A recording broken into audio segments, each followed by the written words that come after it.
संस्कृत विषय की online classes में आपका स्वागत है। आज हम जो अध्ययन करेंगे वो आपके टॉपिक है अशुद्धि संशोधन।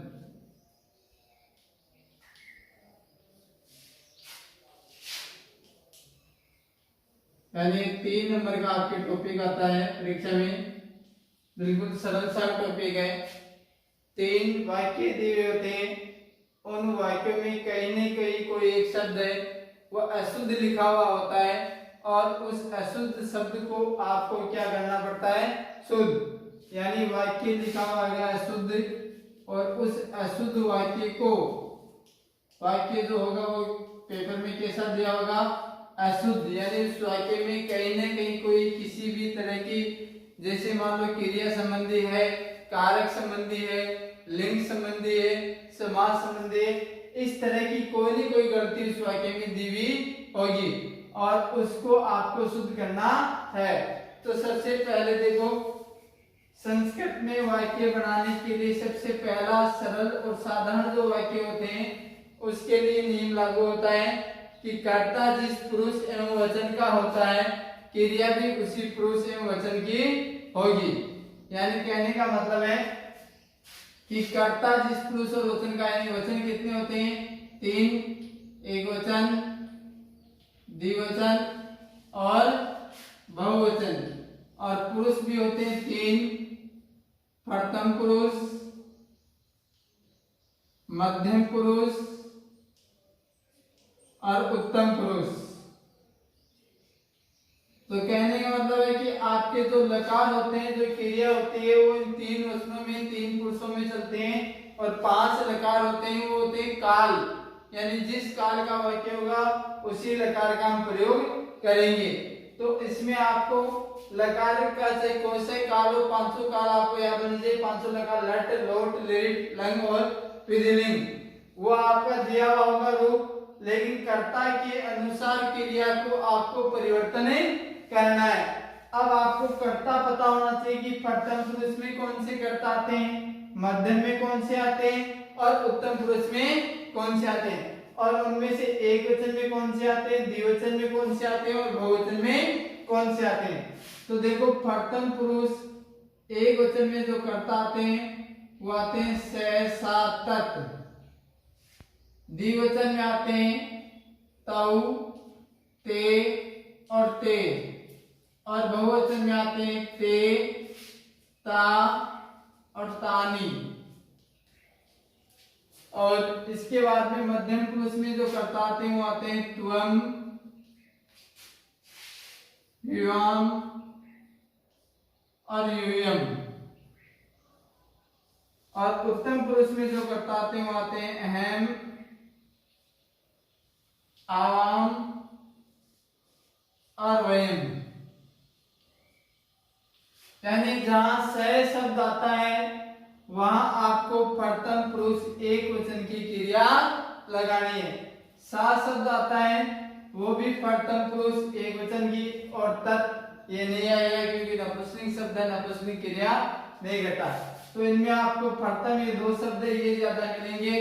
अब देखो, से, तो, ते, ये शब्द किसके हैं, पुल्लिंग के शब्द है। किसके हैं, पुल्लिंग के। सा, ते, ता ये किसके हैं, स्त्रीलिंग के हैं। त्वम, युवाम, यम ये सर्वनाम शब्द है, ये पुल्लिंग और स्त्रीलिंग दोनों के लिए काम में आएंगे। तो देखो, मध्यम पुरुष में त्वम एक वचन, युवाम द्विवचन और यम बहुवचन, और उत्तम पुरुष में अहम एक वचन, आवाम द्विवचन और वयम बहुवचन। अब देखो, लकार हम एक लकार लिख करके इसकी बात कर लेते हैं। जैसे लट लकार लिख लेते हैं किसी भी धातु का,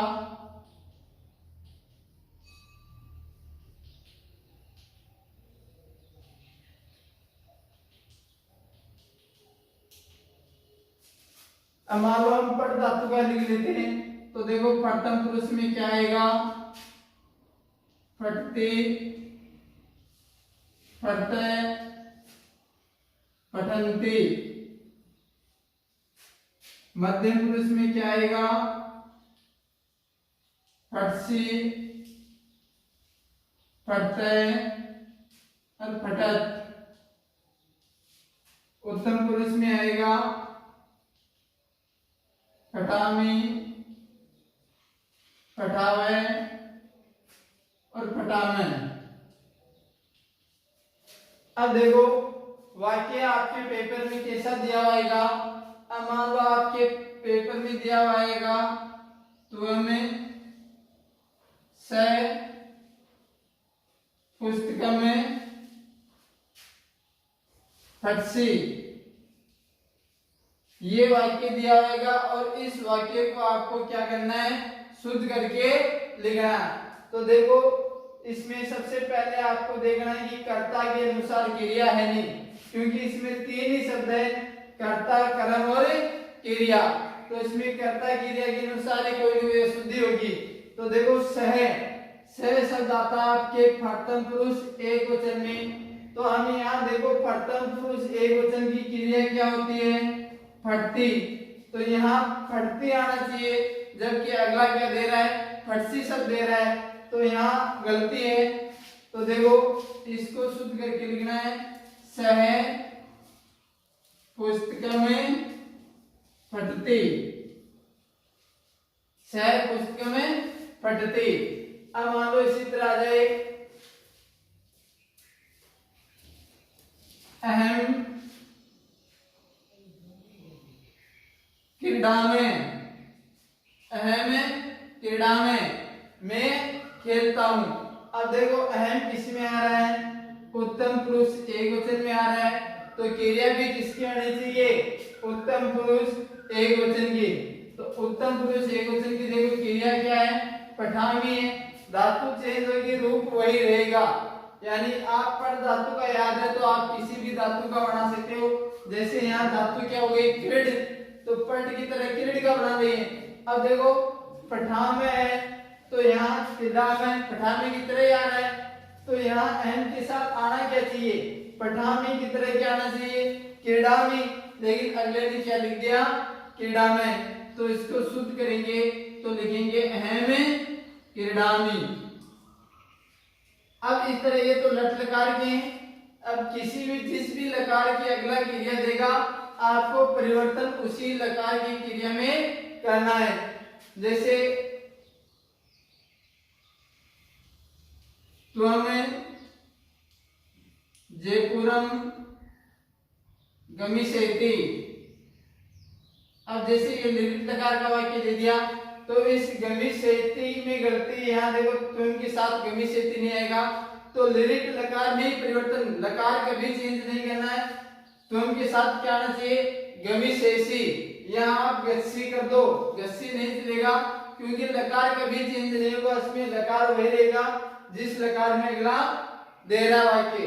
तो इसमें आपको करना है तुम जयपुरम गमिष्यसि, यानी आप कभी लकार परिवर्तन मत कर देना, वाक्य शुद्धिकरण में लकार जो है वही रहेगा। अब देखो कि आप स त्वम अहम ये तो लिख दोगे जिस पुरुष का होगा। अब मान लो किसी का नाम आ जाए, जैसे आ जाए राम पुस्तक में पठन्ति, राम पुस्तक में पठन्ति। अब इसमें आप कौन सी क्रिया लगाओगे, ठीक है। अब देखो किसी का नाम आ जाए, एक नाम आ रहा है तो आपको प्रथम पुरुष एक वचन की क्रिया लगानी है। दो नाम आ रहे हैं या द्विवचन रूप आ रहा है शब्द का तो द्विवचन की क्रिया लगानी है, और बहुवचन आ रहा है तो बहुवचन की क्रिया लगानी है। अब देखो राम नाम आ रहा है और कौन सा वचन आ रहा है, एक वचन आ रहा है, तो क्रिया भी कर्ता जिस पुरुष और वचन, तो एक वचन का है तो क्रिया भी कौन सी होनी चाहिए, एक वचन होनी चाहिए। जबकि यहाँ कौन सी दे रखी है, बहुवचन की दे रखी है, तो यहाँ अपन इसको एक वचन में करेंगे, राम पुस्तक में पढ़ते। यानी जिस वचन का ये होगा, जैसे दे दे बालका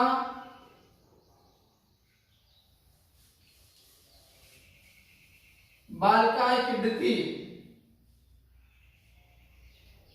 बालका क्रीडति, यानी बालक खेलते हैं। अब देखो बालका शब्द क्या है, बहुवचन का रूप है, जबकि क्रीडति क्या है, एक वचन का रूप है।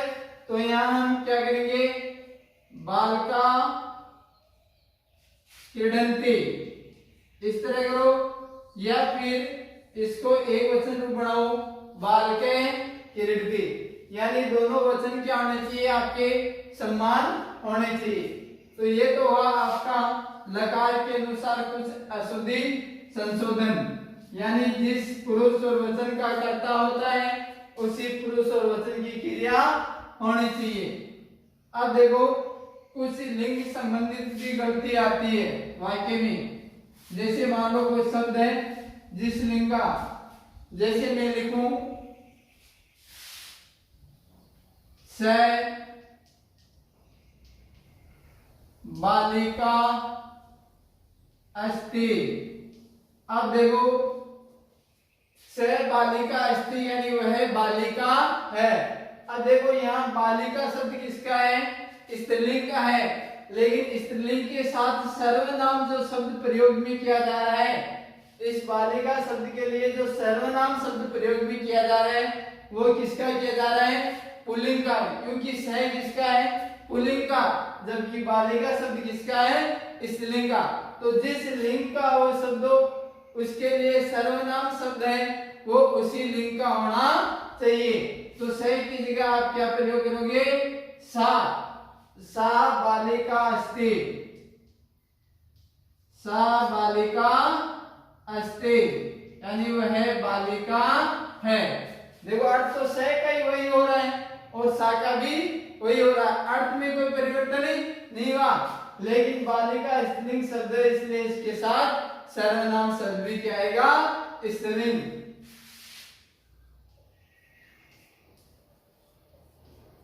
इयं पुस्तकम अस्ति।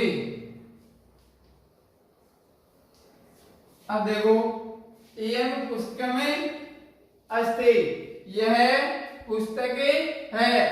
अब देखो पुस्तक शब्द क्या है, नपुंसकलिंग शब्द है, और नपुंसकलिंग शब्द होने के साथ इसके साथ जो सर्वनाम शब्द काम में लिया गया है वो भी किसका होना चाहिए, नपुंसकलिंग का होना चाहिए। जबकि इदम शब्द का ये जो इयं रूप है ये किसका है, स्त्रीलिंग का है, इसलिए इसके साथ इदम पुस्तकम अस्ति क्या आएगा, इदम पुस्तकम अस्ति, यह पुस्तक है। देखो अर्थ में कोई परिवर्तन नहीं हुआ, इयं का अर्थ भी यही हुआ और इदम का अर्थ भी यह, अर्थ में कोई परिवर्तन नहीं है, लेकिन जो संज्ञा शब्द होता है वो जिस लिंग का होता है उसके लिए सर्वनाम जो शब्द प्रयोग में करते हैं वह उसी लिंग का होना चाहिए।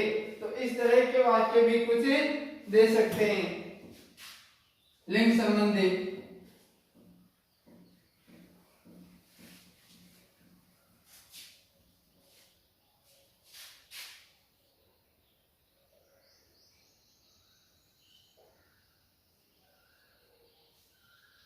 चत्वारि बालका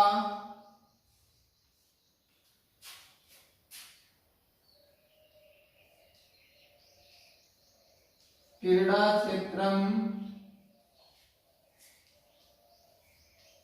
गच्छन्ति, यानी 4 बालक वो खेल के मैदान में जा रहे हैं। ठीक है, तो देखो चत्वारी, अब संख्या संबंधी जो अशुद्धि आएगी उसमें भी आपको ध्यान रखना है। क्या ध्यान रखना है, देखो संख्या होती है वो आपके 4 तक तीनों लिंगों में चलती है, एक, एका, एकम तीनों लिंगों में, दो, द्वे, द्वे ये तीनों लिंगों में, तरे, तिस्त्र, त्रीणि तीनों लिंगों में, चत्वारे, चतुर्षय और चत्वारे, चत्वारी, चतुर्षय ये भी तीनों लिंगों में है। तो देखो 5 के बाद में आपकी गिनती है वो तीनों लिंगों में समान चलती है। तो संख्या से संबंधित जो अशुद्धि आएगी वो 4 तक की गिनती में आपको पूछी जाएगी। तो देखो चत्वारी स्त्रीलिंग शब्द है, जबकि बालका शब्द क्या है, पुल्लिंग है, तो यहाँ आएगा चत्वार है बालका। बालक है वो क्रीड़ा क्षेत्र को जाते हैं। तो इस तरह संख्या संबंधित जो ग्रंथि आएगी वो भी आपके लिंग के अनुसार होनी चाहिए। यानी यहाँ बाल का शब्द पुल्लिंग है तो संख्या भी किसकी आनी चाहिए, पुल्लिंग की आनी चाहिए।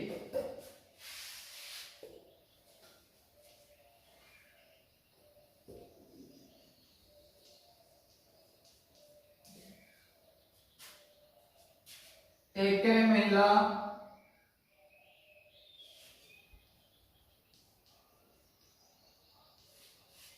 पुस्तकम पढ़ते, एक महिला पुस्तक पढ़ रही है। अब देखो महिला शब्द किसका है, स्त्रीलिंग का, जबकि यहाँ एक शब्द किसका है, पुल्लिंग का। इसलिए यहाँ क्या देना है आपको, स्त्रीलिंग का शब्द है। महिला के लिए एक के लिए क्या आएगा, एका। एका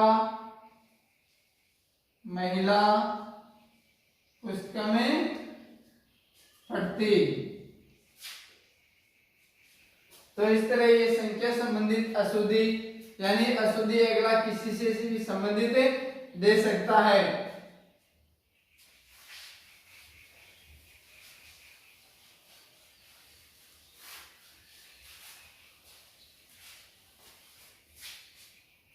अब कारक संबंधी अशुद्धि भी आएगी आपके, यानी सामान्य वाक्य के अतिरिक्त जो कारक संबंधी अशुद्धि है, आपको कारक पढ़ाए हैं कि कौन से शब्द के योग में कौन सी विभक्ति का प्रयोग होगा, वो भी। जैसे मैं वाक्य लिखूं,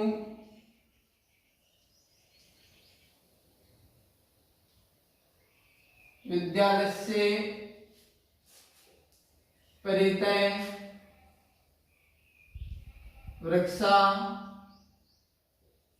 सन्ति, कि विद्यालय के चारों ओर वृक्ष है। देखो हिंदी वाक्य के अनुसार विद्यालय के यानी कारक चिन्ह का के क्या है, इसके अनुसार षष्ठी विभक्ति है। परितय का चारों ओर होता है, वृक्ष यानी वृक्ष, सन्ति यानी है, यानी वाक्य सही है। लेकिन कारकों में एक नियम आता है, अभितय, परितय, हा, पट्टी, समय, निक्षा, इन शब्दों के योग में हमेशा द्वितीय विभक्ति का प्रयोग किया जाता है। और यहाँ उन शब्दों में से कौन सा शब्द आ रहा है, परितय शब्द आ रहा है।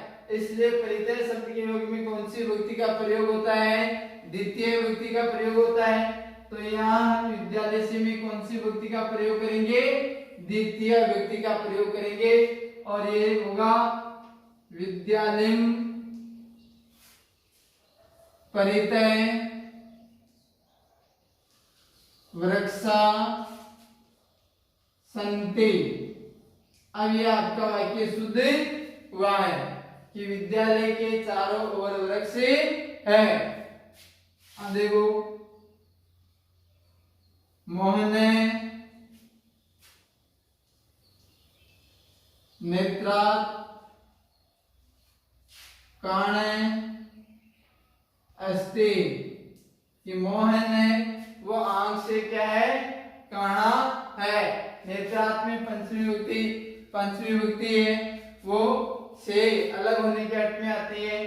अब से के लिए तृतीय विभक्ति भी आती है, लेकिन वो कर्ण कारक में। लेकिन कर्ण कारक में एक नियम आता है कि अंग विकार के योग में हमेशा तृतीय विभक्ति का प्रयोग किया जाता है। और शरीर के जिस अंग में विकार होता है उसमें तृतीय विभक्ति लगेगी। तो देखो यहाँ किसमें विकार है, आंख में, तो इस नेत्र शब्द में तृतीय विभक्ति का प्रयोग करेंगे हम अंग विकार के कारण। तो इसको शुद्ध करने के लिए हम करेंगे मोहन नेत्रेण काणे अस्ति, कि मोहन आंख से काणा है।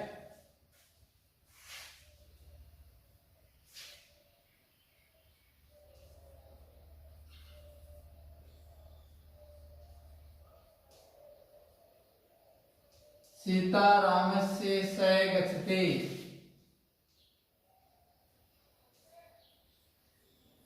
सीता है वो राम के साथ जाती है। तो देखो वाक्य राम के षष्ठी विभक्ति आ रही है, के शब्द सही है, लेकिन करण कारक में तृतीय विभक्ति में एक नियम है, स साकम समम सार्धम, इन शब्दों के योग में तृतीय विभक्ति का प्रयोग किया जाता है। और यहाँ स शब्द आ रहा है तो किसके साथ आ रही है, राम के साथ, तो राम शब्द में हम तृतीय विभक्ति का प्रयोग करेंगे, सीता रामेण से गच्छति, कि सीता है वो राम के साथ जाती है। इस तरह कारक संबंधी जो गलती है वो भी वाक्य में आएंगे।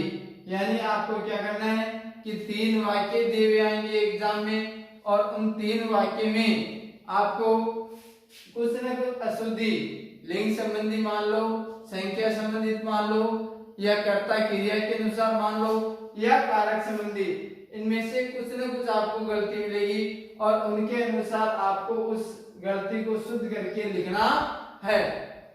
यह आपका वाक्य अशुद्धिकरण का टॉपिक है पूरा। धन्यवाद।